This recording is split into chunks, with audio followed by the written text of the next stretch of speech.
Di mana di luar Jerman kamu bisa menemukan bangunan, makanan, dan minuman yang otentik Jerman? China. Austria. Spanien. Vielleicht irgendwo in Staaten. Polen vielleicht.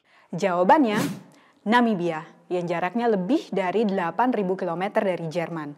Negara di selatan Afrika ini memiliki beberapa ribu penutur bahasa ibu Jerman, dan setengah dari populasi Kristennya adalah penganut Kristen Lutheran Jerman. Kok bisa? Alasannya, kolonialisme. Kekuasaan kolonial Jerman bertahan sekitar 30 tahun dari akhir 1800-an hingga selesainya Perang Dunia Pertama. Jajahan Jerman saat itu mulai dari Cina modern hingga wilayah Pasifik Barat. Tetapi, Afrika adalah jajahan terbesarnya. Jerman menjadi kekuatan kolonial terbesar ketiga di benua Afrika setelah Inggris Raya dan Prancis. Pada tahun 1884, Kanselir Otto von Bismarck mengundang perwakilan kekuatan kolonial global ke Berlin untuk menghadiri Congo Conference atau Konferensi Kongo. Hasilnya, pembagian kasar benua Afrika. Garis-garis lurus digambar pada peta dan wilayah-wilayah dibagi seenaknya tanpa memperhatikan perbedaan etnis atau budaya. Gila ya, seenaknya aja mereka bagi-bagi daerah jajahan.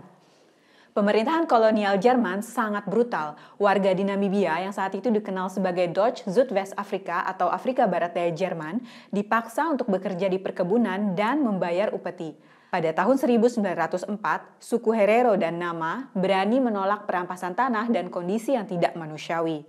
Seorang komandan militer di bawah Kaisar Wilhelm II memberantas pemberontakan dua kelompok lokal itu dengan kejam. Beberapa dibantai di tempat, yang lain terpaksa melarikan diri ke gurun di mana mereka mati kehausan, dan banyak pula yang dijebloskan ke penjara di kamp konsentrasi. Diperkirakan hingga 100.000 orang tewas termasuk 80% dari populasi Herero. Kini peristiwa ini dianggap sebagai genosida pertama abad ke-20. Das Thema Genozid ist fast jeder zweite Tag in den namibischen Zeitungen.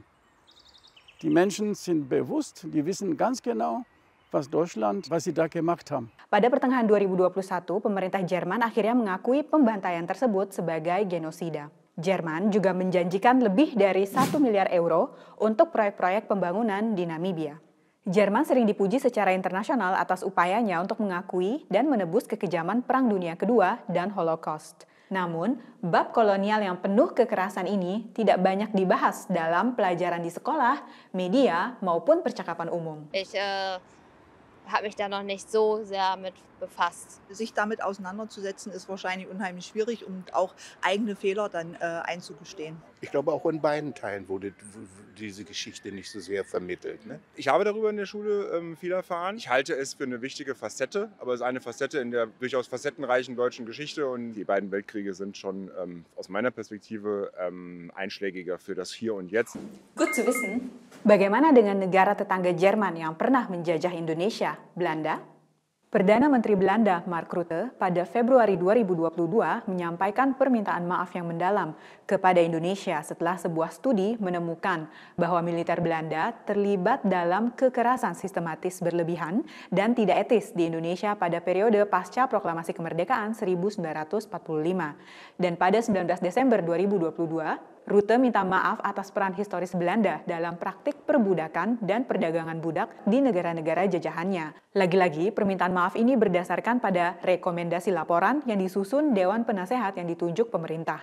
Laporan ini berjudul Ketene van het Verleden atau Belenggu Masa Lalu. Rekomendasinya termasuk permintaan maaf dan pengakuan pemerintah bahwa perdagangan budak dan perbudakan dari abad ke-17 hingga penghapusannya yang terjadi secara langsung atau tidak langsung di bawah otoritas Belanda adalah kejahatan terhadap kemanusiaan. Raja Willem Alexander juga mendukung permintaan maaf pemerintah Belanda karena mengakui perbudakan sebagai kejahatan terhadap kemanusiaan menurutnya menjadi pondasi untuk masa depan bersama. Eeuwenlang hebben de Nederlandse staat en zijn vertegenwoordigers slavernij mogelijk gemaakt, gestimuleerd, in stand gehouden en ervan geprofiteerd. Eeuwenlang zijn in naam van de Nederlandse staat mensen tot handelswaar gemaakt, uitgebuit en mishandeld. Eeuwenlang is onder Nederlands staatsgezag de menselijke waardigheid met voeten getreden op de meest afschuwelijke manier. En te weinig hebben opeenvolgende Nederlandse regeringen na 1863 gezien en erkend dat het slavernijverleden een negatieve doorwerking had en heeft. Daarvoor bied ik namens de Nederlandse regering excuses aan.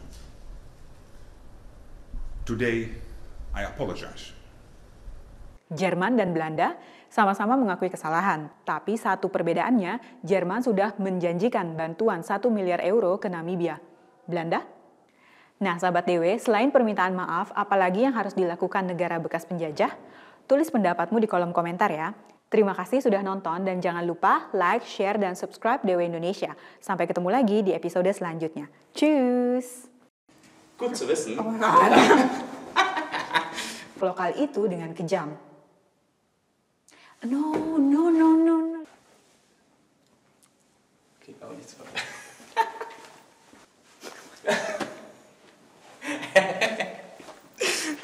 Lagi-lagi permintaan. Oke. Bantuan.